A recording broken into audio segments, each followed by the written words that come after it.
বাবা, তুই যাইবি গা? আর 2টা দিন থাকলে হয় না?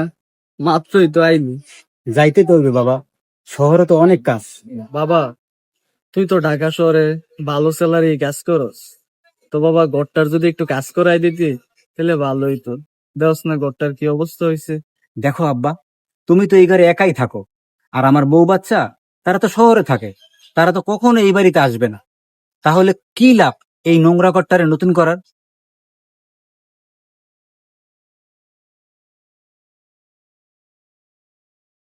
তুই যেই ঘরে নোংরা ঘর বলতাছস, এই ঘরেই কিন্তু তুই বড় হইছস।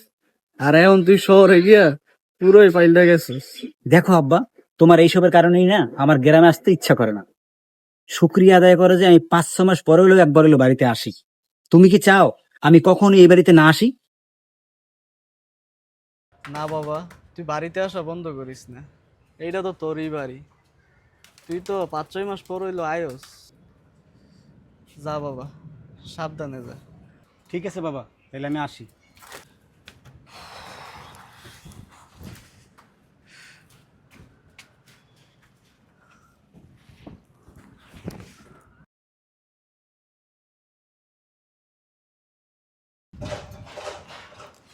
কিরে মানিক, মাত্রই তো আসলি আবার চলে যেতেছ?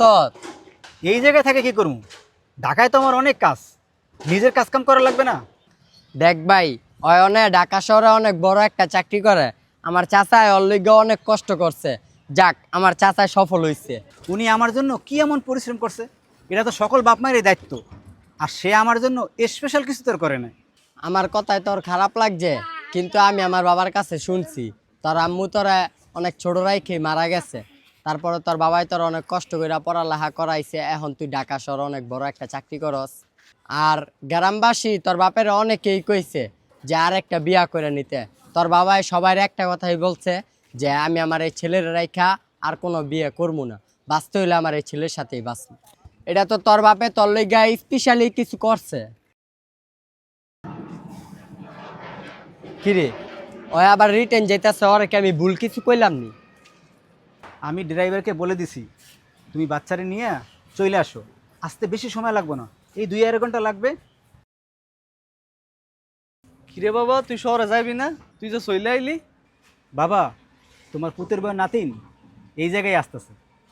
15-20 দিন এখন থেকে আমরা এই বাড়িতেই থাকবো তোমার সাথে।